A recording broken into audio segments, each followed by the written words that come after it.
Birthdays always made me nervous, not in a getting older way, more like waiting for a test you already knew you'd fail. Other people got balloons and laughter. I got silence, sometimes worse. I live alone now. Boise's quiet enough for someone like me, steady, a little detached, nothing too loud. The hospital's 10 minutes away. I work there. Neurosurgery. A job that lets you see inside the mind while keeping your own locked up. I've gotten good at that. They used to call me dramatic. From the time I could form sentences, it was the word I heard the most. Dramatic. Too much. Overreacting. Even now, at 36, I hear it when no one's speaking. Not all wounds bleed. Some just stay warm. I remember the morning I turned 4. There was supposed to be a party. Cupcakes, streamers, 2 girls from the neighborhood whose names I no longer recall. I woke up that day with a fever. Nothing too high, just enough to make me feel heavy. I curled up on the couch, blanket pulled tight around me. My mom crouched next to me, placed a soft amber scarf in my hand. "This," she said gently, "is for strong girls, even when they're sick." I still remember how light it felt, like kindness in fabric form. Then he walked in. My father wasn't yelling. He didn't need to. His voice had a snap built in. "She's pretending. She always does." The phone call was made, the party was canceled, the guests were told I had changed my mind, and I watched from the couch as the decorations went back into their plastic bag. That was the first time I felt shame for needing care. Not anger, just shame. That day, I learned not every sickness gets sympathy. Some invite suspicion. At 13, I fainted in gym class. A quick drop, blood pressure, probably. The nurse called home. When my father arrived, he didn't ask what happened. He shook his head, glanced at the nurse, and said, "She just wants to skip class." I heard it. That night at dinner, Brent, my older brother, laughed. "Did you faint from drama again?" The table chuckled. Mom didn't join in, but she didn't stop it either. I picked at my food and said nothing. I stopped reporting symptoms after that. Started keeping notes in a little journal instead. I had this theory. If I could track the patterns, maybe I could explain them in a way that sounded more logical, less emotional. But what I was really doing was retreating, making my pain private. If you don't ask, you don't get dismissed. My father, Harold, served in the Navy. His posture told you that before he ever opened his mouth, he believed in discipline over empathy, pride over apology. My mother, Colleen, was softer, but not safer. She thought silence kept the peace. And Brent? He never had to worry. He was strong, athletic, quick with jokes, the kind of son you could brag about at a barbecue. Me? I was the one who caught colds that weren't real. I internalized it early. Illness was weakness, and silence was survival. I turned 36 this morning. No party, no plans, just a takeout order and my couch. I opened the top drawer of my bedroom dresser and pulled out the same amber scarf from all those years ago. Still soft, still folded like new. I hadn't worn it since high school, but I never threw it out. This week, my father left a voicemail.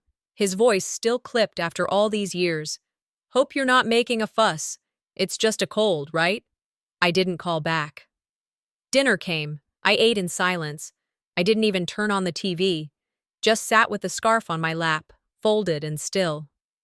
After eating, I put on my coat and walked down my street.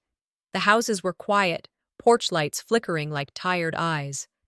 I thought about how many times I'd whispered help in my life, soft, almost invisible pleas, and how often they were ignored. I wasn't the girl who cried wolf. I was the girl who whispered and got labeled for it anyway. 3 days later, I walked into the operating room, and he walked out of the building. Hospitals don't smell like death. They smell like sterile survival. Bleach, latex, that faint chemical edge that never fades. The prep room that morning was quiet. Not wholly quiet. More like the kind where no one wants to say the wrong thing. I'd stood in that room 100 times before, holding a patient's hand, telling them they'd be okay. Now I was the one lying flat, gown tied, hair tucked, heartbeat clipped to a screen. It was just a meningioma. Benign. At least, that's what they all said. Routine headaches, a couple of blackouts, a scan, and there it was, pressing just enough to make my surgeon nod with concern. "We'll take it out before it gets worse." I'd nodded back like any other professional, but inside I was 12 years old again, bracing for someone to tell me I was being dramatic. My father had texted the day before. Short message. No warmth. "It's just a cold. Don't be dramatic." I didn't reply. What would I even say? I'd brought the scarf. The one Mom gave me when I was 4, amber-colored, soft, too small to do much but wrap around your wrist like a whisper. I didn't wear it, just kept it close. There's something about fabric that remembers you. The nurse asked gently, "Will your family be waiting outside?" I looked at her and said what I'd practiced. "They couldn't make it." She nodded like she understood. People always say that. Like understanding is a nod you can offer when you have nothing else. I thought of the voicemail from my dad the night before. "Work's piling up. Besides, you're strong. You'll be fine." Mom had sent something too. "Take care. Let us know when you're out." Brent? Not a word. I signed the consent forms myself. They started rolling the bed toward the OR. The lights overhead flickered past in slow rhythm. White, white, white. And then, just before the corner turned, I saw him. Through a hallway window, slightly fogged from the morning chill, my father walked toward the exit doors, coffee in one hand, golf bag in the other. His gait was casual, comfortable. I watched him hold the door open for another man, nod politely, then step out into the daylight like he'd finished something. Like I wasn't just down the hall, strapped to a moving bed, about to let strangers cut into my skull. The orderly must have noticed the way my chest tightened. "You okay?" he asked. I smiled. "Just cold feet." He never stayed. So why, after all these years, did some part of me think this time would be different? Anesthesia is merciful. You don't feel the betrayal until you wake up. I came to in the recovery room. Beeping, warmth, a nurse adjusting something at my side. My throat was raw, head tight, body heavy. But I was alive. That mattered. My surgeon leaned in. "It went well. Minimal swelling. You're lucky we caught it early." I nodded, lips too dry to speak. I managed to ask, "Did anyone wait outside?" The nurse paused, then said softly, "No one checked in under your name." I reached for my phone, one notification, a text from my father. It was an emoji, the laughing one, tears from the eyes kind. I turned off the phone, didn't throw it, didn't cry, just off. There's a silence you keep for your own dignity. That was mine.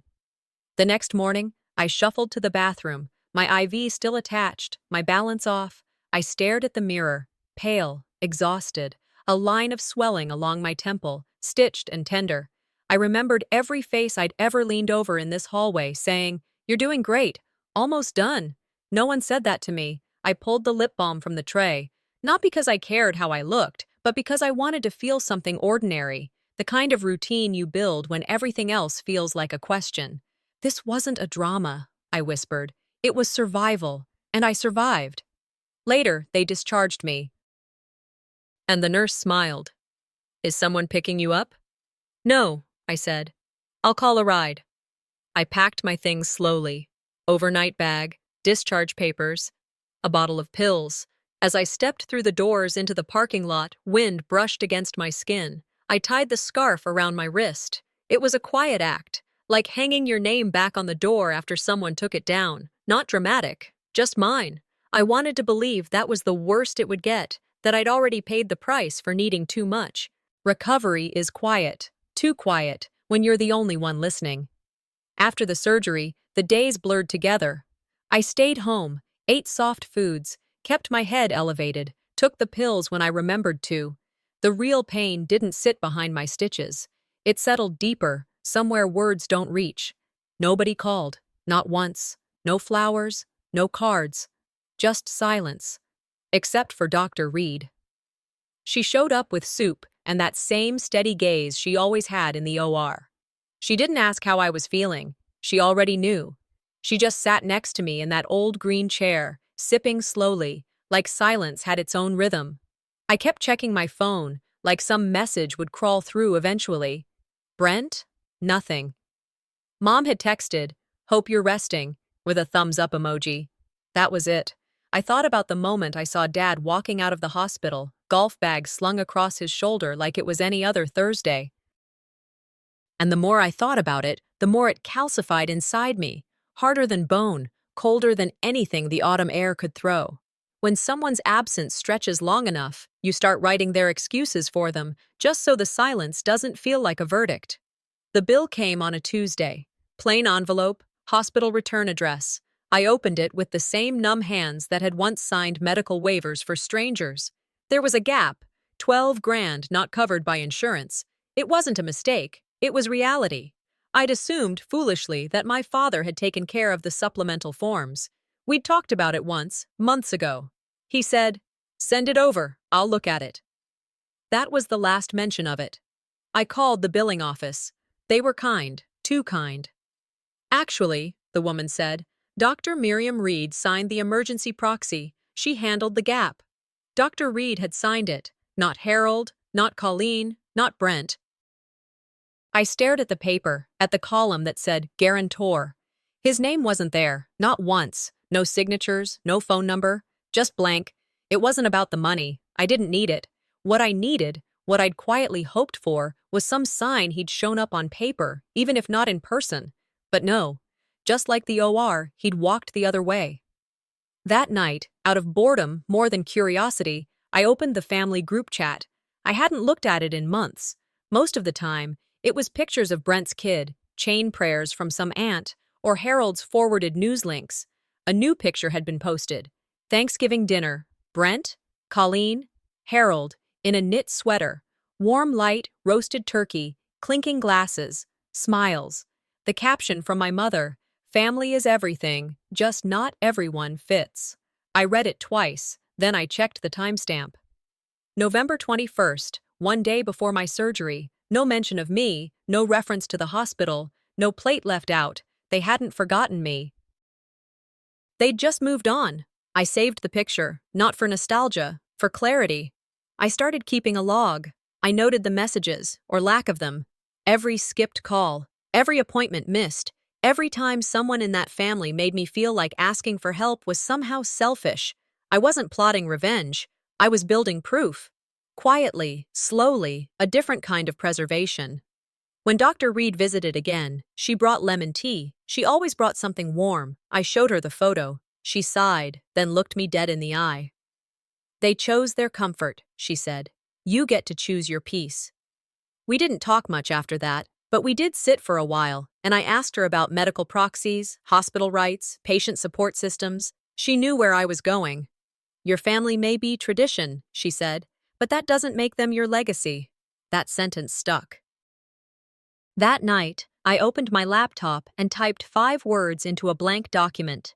Fund for the Forgotten Patients. I didn't know what it would become, but it felt like something more than anger. It felt like reclamation. I ended the day with a notebook entry. Just one sentence. "They don't get to name me anymore. I survived more than surgery. I survived them." The file with the hospital invoice went into a drawer. I labeled it personal evidence. I didn't slam the drawer. I didn't cry. When the call finally came, it wasn't to say, "I'm sorry." It was to ask for something. It was just after 6 when the phone rang. I was standing in the kitchen, rinsing out a mug I hadn't used all day. The air inside my apartment felt heavy. No music, no TV, just that kind of silence that makes your bones ache. It was Mom. Her voice came through low and careful, like she'd rehearsed it. "Dahlia, your father isn't well. We got the diagnosis today. Pancreatic, stage 4. She paused. Maybe she expected a gasp or some show of heartbreak. I gave her nothing. Then came the second half. "He asked for you." I leaned on the counter with one hand, still holding the wet mug in the other. "Why now?" I asked. "Because you're strong," she said. "You always bounce back. We thought, you should know." Not because he missed me. Not because it was the right thing. Because I was strong. Because I'd survive hearing it. That kind of sentence tells you everything about a family. who's expected to survive, and who's allowed to fall apart. After we hung up, I stood in the same spot for a while, staring out the window. The streetlight outside buzzed faintly. Some kid 2 buildings over was dribbling a basketball on the pavement, over and over like a metronome. I remembered watching Dad leave the hospital before my surgery, golf bag in one hand, no glance back. And now, 2.5 months later, I was the one he wanted in the room. People remember your strength. They forget what it cost you to have it. I didn't cry, I didn't scream, I just went to the fridge, opened the door, then closed it again. I wasn't hungry, I just needed to move. That night, my phone buzzed again. Unknown number. I answered. Dahlia. It was him. His voice had a tremble in it I'd never heard before, like he didn't recognize himself saying my name. I didn't mean to be harsh, he said. I thought you didn't need anyone. You always handled things. You were always… He didn't finish. I didn't speak. Your mother told you, right? He asked.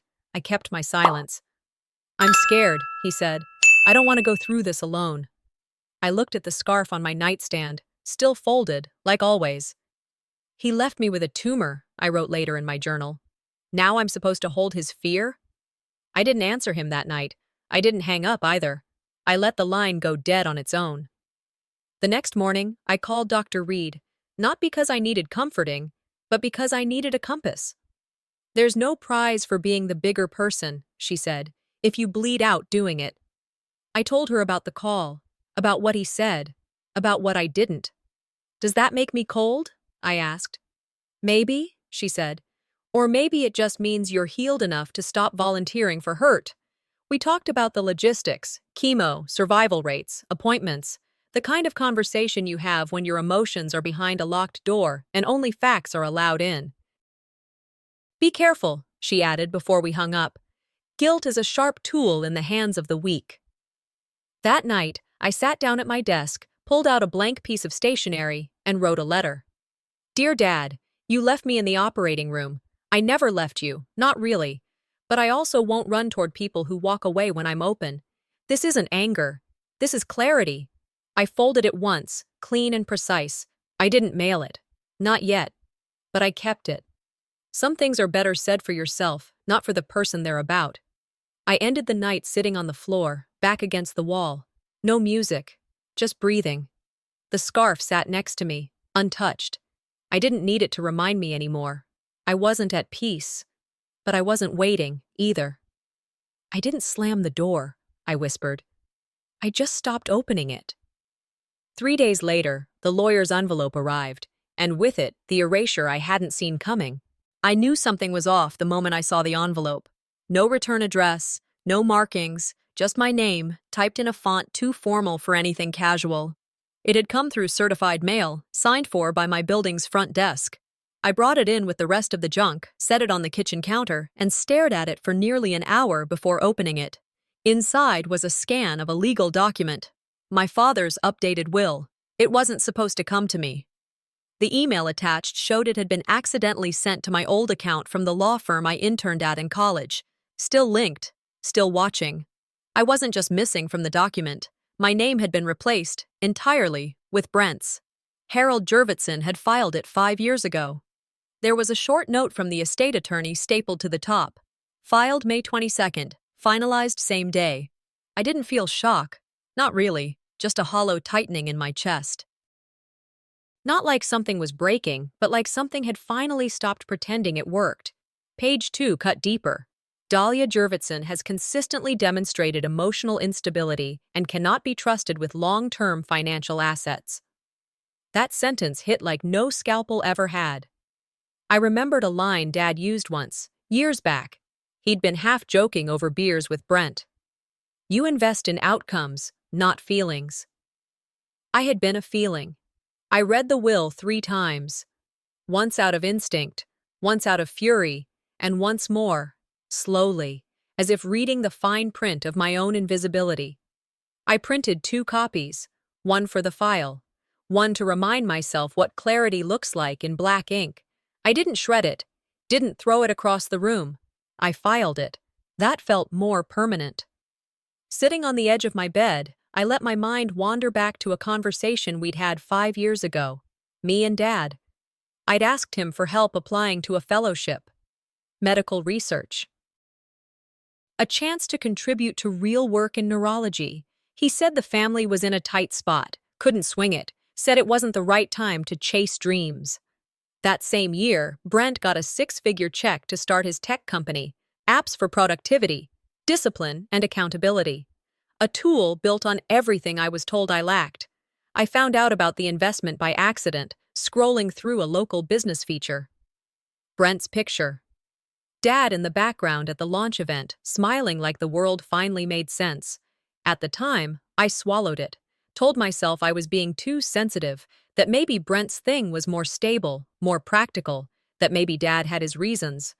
Now, holding this will, those excuses cracked like cheap plastic. I called Brent. He picked up on the second ring. "What's going on?" he asked. "I got the will," I said, keeping my tone neutral. Long pause. "That wasn't supposed to be sent yet." "I figured." Another beat. Then he said it, calm, no hesitation. "Dad didn't think you needed the burden. He thought your work was passionate, not permanent." Passionate. "Look, you were always the emotional one. He invested in the outcome he trusted." I didn't yell. I hit record on my phone, quietly. I said, "Legacy isn't about who earns the most. It's about who shows up." Brent didn't answer that. He didn't need to. The silence was its own confession. Later that afternoon, I took a walk through the park. Snow hadn't stuck yet, but it clung to the grass in patches like frostbite memories. I thought about all the years I spent trying to prove I wasn't a burden, that my tears weren't weakness, they were signals. Missed ones. They called me unstable. And maybe I was. Maybe anyone would be, after spending a lifetime trying to earn eye contact that never came. "If pain makes me unstable," I whispered into the wind, "then I've been unstable all my life." But for the first time, I wasn't ashamed of it. That evening, I didn't call my father. I didn't call Brent. I called my lawyer, not to contest the will. I didn't want a dime. I just wanted to make sure no one could sign on my behalf again. Ever. After that, I opened my journal. Not the one with the hospital notes. A new one. Clean pages. At the top, I wrote, "Drama Fund." I underlined it twice. And beneath it, "No one gets to erase me while I'm still alive." The silence I gave them wasn't forgiveness. It was preparation. Brent's message came through a week into December. Nothing fancy. Just a text. "Hey, we're doing a little dinner thing for Mom's birthday. You should come. No pressure. Just family stuff." I stared at it longer than I should have. The kind of invite that looks innocent, like it means nothing. But it's the first one in years. I hadn't been in the same room as all of them since before the surgery. I asked if Dad would be there. Colleen answered that one. "He's not strong enough to come. Chemo's been hard on him. But we'd love to see you." I said yes. I don't even know why. Curiosity, maybe, or stupidity. "You can't test forgiveness in theory," I muttered to myself while buying a store-bought lemon cake. "Sometimes you have to walk into the same room." I arrived right on time. Not early, not late, just neutral. Their house looked the same. Warm porch lights. Holiday wreath already hung, even though we were weeks out from Christmas. Brent opened the door with a big grin. "Hey, stranger."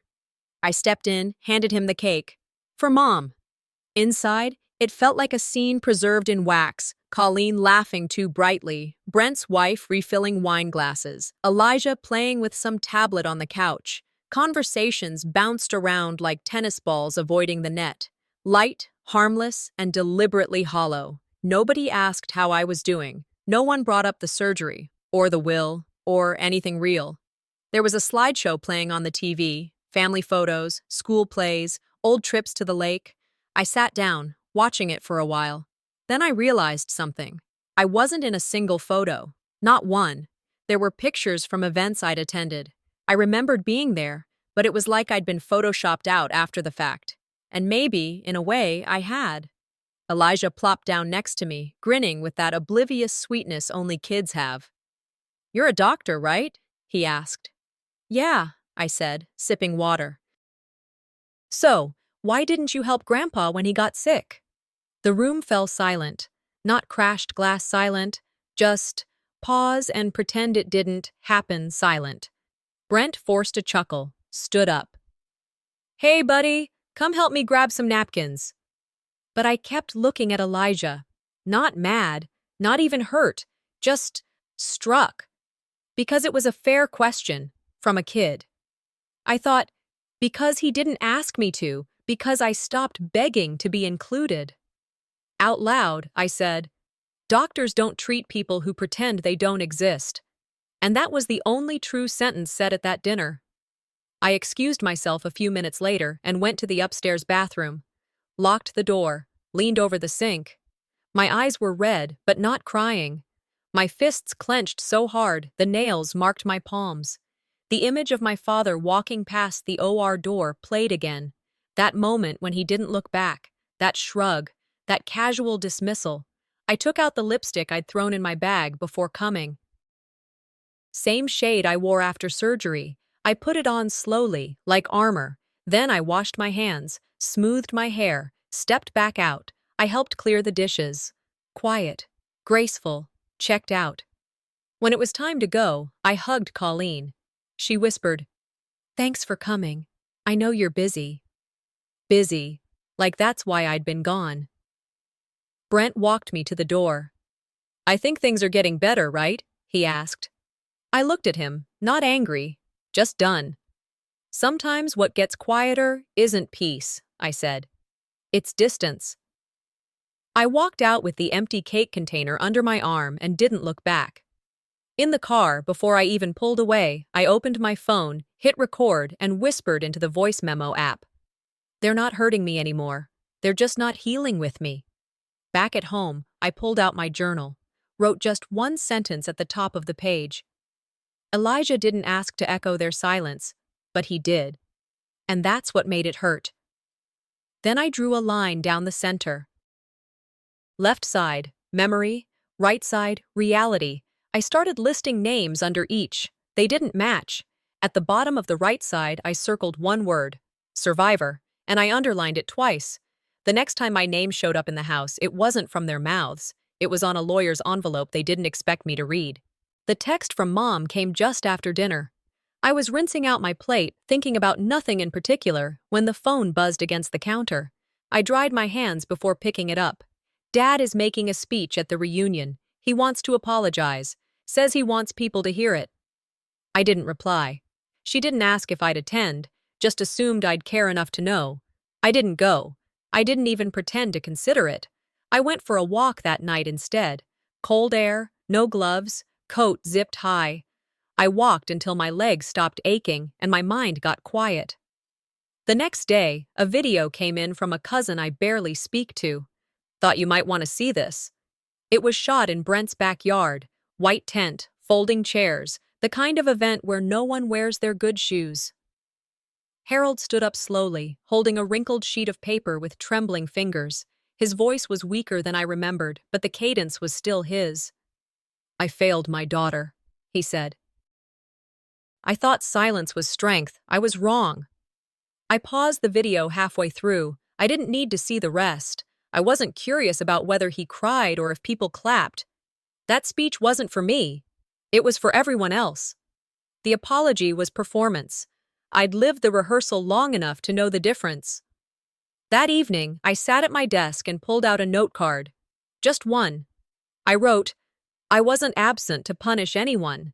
I was absent to protect myself." No sarcasm, no venom, just a sentence. I folded it neatly, added a photocopy of the hospital bill he never signed, and mailed it to Brent's house. Not because I needed a reply, just because I was done explaining.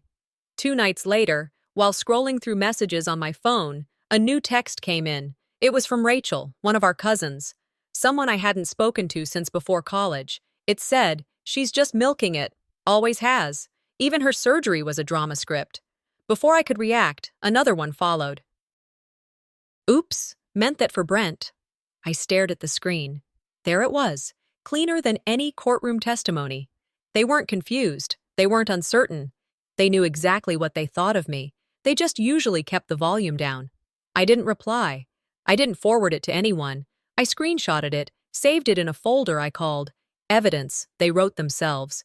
That one message did more damage than the will, than the silence, than any sentence Harold ever gave breath to. They weren't unsure about me. They were just polite about their certainty. Later that night, I sat on the floor and flipped through old pages in my journal. Arguments I had tried to win, logic I had used to prove I was grounded, normal, worthy.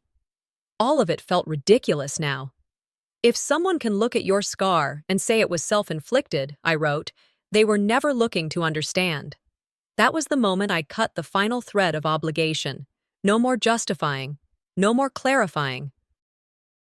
The next morning, Dr. Reed called, just to check in. She hadn't seen the messages, didn't know about the reunion. We talked for 20 minutes. I told her about Rachel's text. I laughed while telling it, not from amusement, but relief. She was quiet a moment, then said, "Then let's give them something to talk about." I blinked. "What do you mean?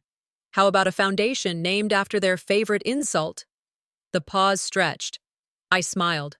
"Drama fund," I whispered. She chuckled. "Exactly. Reclaim it. Wear it." That was the seed. That evening, I opened my laptop, created a blank document, and started typing. The tagline came first. Support for patients whose pain has been dismissed, by doctors or by family.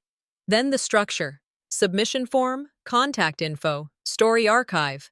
Then I started listing stories, ones strangers had messaged me in the past few weeks after learning what happened with my dad.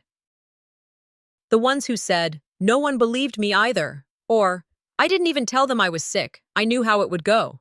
And at the bottom of the draft, under the section marked My Story, I wrote the title, The Girl They Called Dramatic, and under it, one sentence. She lived, and she's building. Before the site went live, someone tried to beat me to the story, and they didn't tell the truth. It was early evening when I saw the headline. I wasn't looking for it. It found me. Brent's company had published a blog post, front and center on the homepage. Lessons from my father, strength in silence. I clicked before my brain had time to filter it. The piece wasn't long, polished, polite, full of phrases like emotional wisdom, quiet leadership, and family reconciliation. Harold, it said, had spent his final months reflecting on the importance of empathy, that he'd made peace with his family before passing. No mention of me, not a sentence, not a name, not a whisper.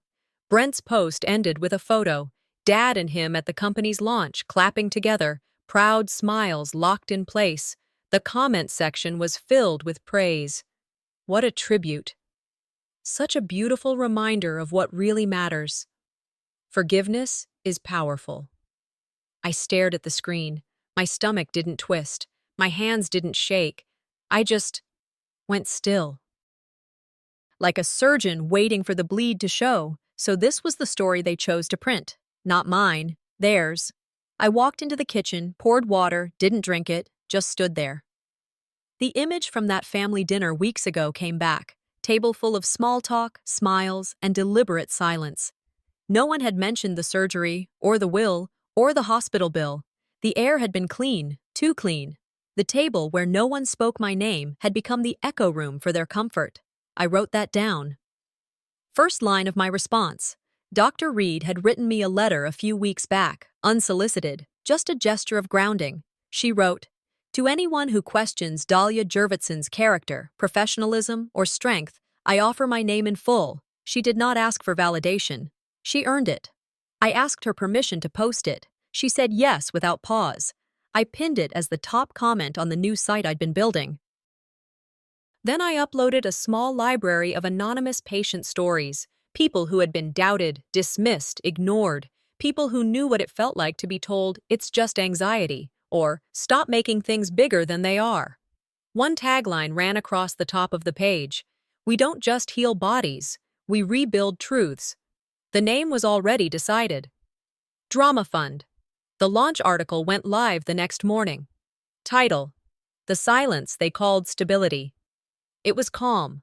No names, just facts, scanned bills, timeline entries, a quiet recounting of what happened to me and how that story kept repeating in others. The profile photo showed my wrist, scarf tied loosely like it always had been. That was enough. I ended the piece with a single line. This isn't vengeance, it's record-keeping. Later that day, Brent sent me a message. Was this really necessary? I replied. Erasing me was. The family group chat went quiet, as if someone had finally turned the volume off for good. Then a message from Mom. I didn't know he changed the will. No apology, just a sentence thrown into the void like a tossed coin hoping for luck. I didn't answer, not because I was angry, but because some silences aren't passive, they're surgical. By nightfall, I was back at my desk. The site dashboard blinked with numbers. 8,207 views in the first 24 hours. 63 emails. Some short, some pages long. One line stuck with me. You gave my voice a room. I read it 3 times, let it settle. Then I closed the laptop. I walked to the window. Snow was starting to drift again. I stood there for a minute, fingers resting gently against the sill. The scarf still tied to my wrist, a loose knot I didn't bother adjusting. I wasn't being dramatic, I whispered. I was being erased. The story was mine again. But one final name still hadn't been spoken. The summit was held on New Year's Day in one of those community centers that smells faintly of old carpet and fresh coffee. I walked in without anyone flanking me. No Brent, no Colleen, no last-minute texts saying, "We'll be there after all." And for once, I didn't look for them. A volunteer handed me a name tag. "You're our closing speaker." I nodded, took a seat in the second row until my turn came. I didn't rehearse. I didn't bring note cards. I wore the navy suit. The scarf tied at my wrist, not as armor this time, just acknowledgement. The woman introducing me said I was the one who turned dismissal into dignity. I didn't smile. I didn't flinch. I stepped up to the podium and said, I was told I was being dramatic, but drama didn't put me on that operating table. A tumor did. The room went quiet. I continued. There's something that happens when your pain is denied long enough. You start questioning your own reality. You minimize it, package it, tuck it away so small that even you forget it hurts. And when it surfaces, when it finally demands to be seen, you're called emotional, difficult, unstable.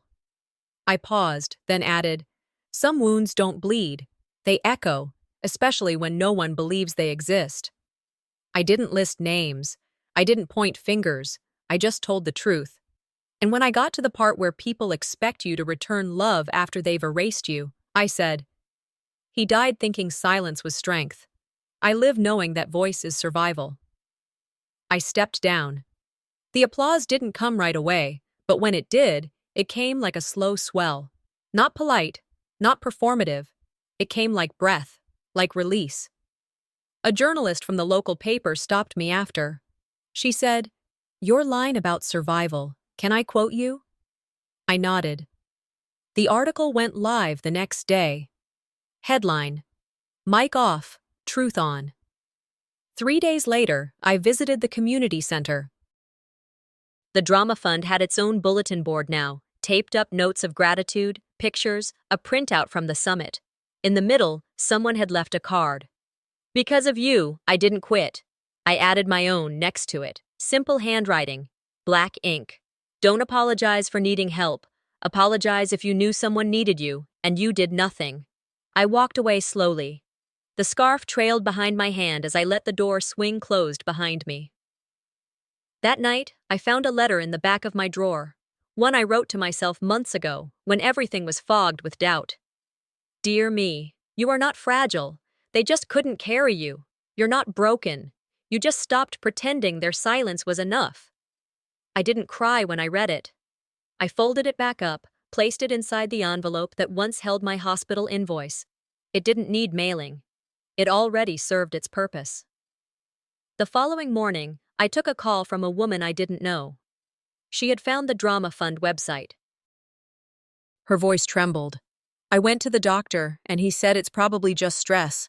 My family says I'm being dramatic. I replied, "Hi, I'm listening."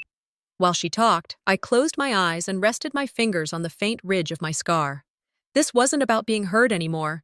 It was about listening forward. When we hung up, I wrote her name on a notepad. One more who won't be alone. That evening, I stood at my window. Snow drifted slow and aimless, like it didn't care where it landed. The scarf was no longer around my wrist. I'd tied it to the window handle. It fluttered there now, visible, but no longer worn. I didn't need to wear the past to remember it. My final journal entry for the year read, "My story didn't need revenge, it needed the truth, and a voice brave enough to say it without screaming. If there's a next chapter, I hope it's one I get to write without anyone's permission."